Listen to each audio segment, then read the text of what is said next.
আলু দিয়ে আমি আগে আলুগুলো ভাজি করছি, সাথে সয়াবিন ভাজি করবো।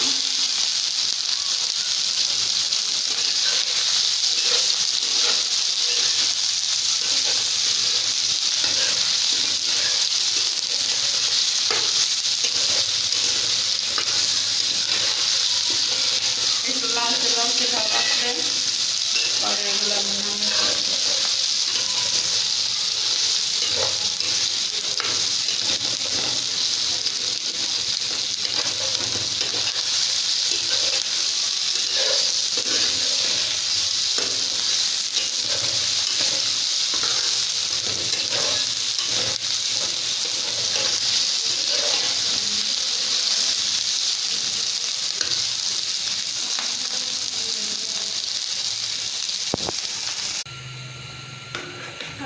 এটার মধ্যে আমি ছোটো মাছ দিয়ে ছোটো ছোটো স্বপনচুরি বলে ওগুলো দিয়ে আমি আমড়ার টক রান্না করতেছি।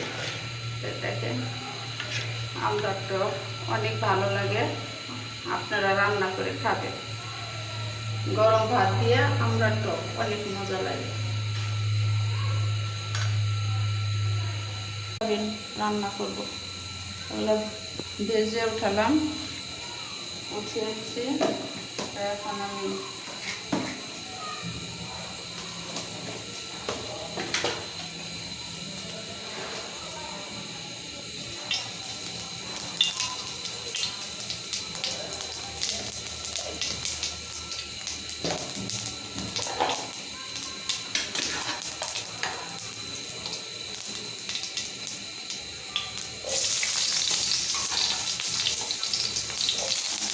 কাঁচামরিচ আর পেঁয়াজের কুচি দিলাম।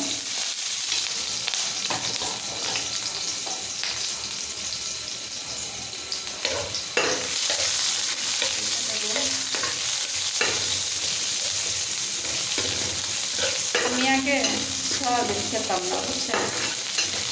পরে একদিন আমাকে আমার বোন, চাচাতো বোন বললো, তো খেয়ে দেখিস অনেক মজা লাগে। পরে আমি আসলে বাসায় এসে নিয়ে পরে সয়াবিন রান্না করলাম, আমার কাছে এত মজা লাগছে, বুঝছে। পরে এখন আমি প্রায় রেগুলারই সয়াবিন রান্না করে খাই।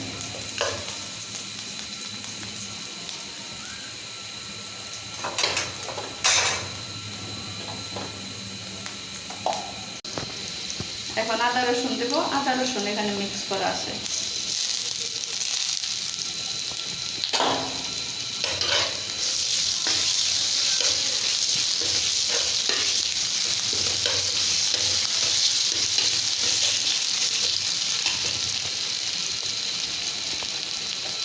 একটু হলুদের গুঁড়া, এখন একটু মরিচের গুঁড়া দেব, বেশি না, অল্প, যেহেতু কাঁচা মরিচ দিতে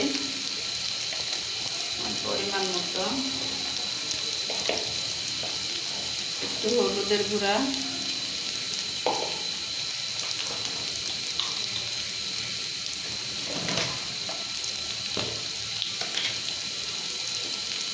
একটু সজের পাতি,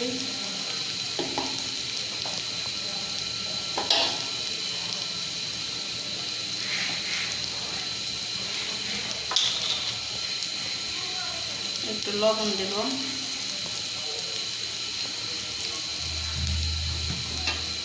নাড়াচাড়া করে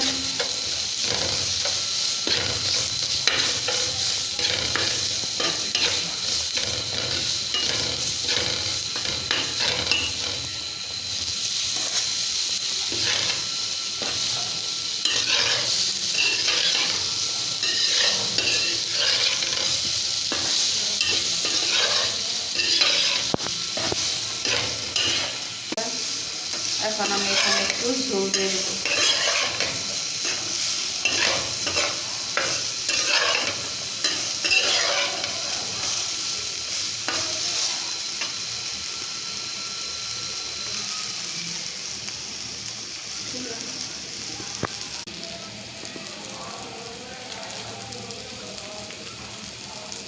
এখানে আমি আরেকটা জিনিস দেব, যেটা আমার পুরো রান্নাটায় মজা করবে। এই যে সাফ করে দেবে। দেখেন আমি ম্যাজিক মশলা দিতেছি, এই মশলাটা আমার রান্নাটা সাফ করে দেবে।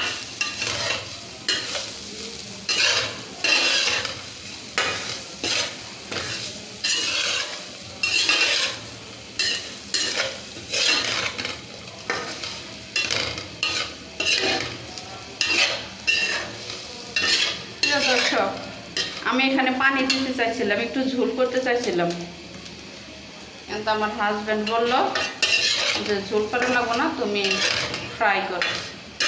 আমি ফ্রাই করলাম। দেখেন তো কেমন লাগছে। ভালো লাগলে কমেন্ট করে জানাবেন দয়া করে। হ্যাঁ, অনেক মজা লাগবে, তাই না?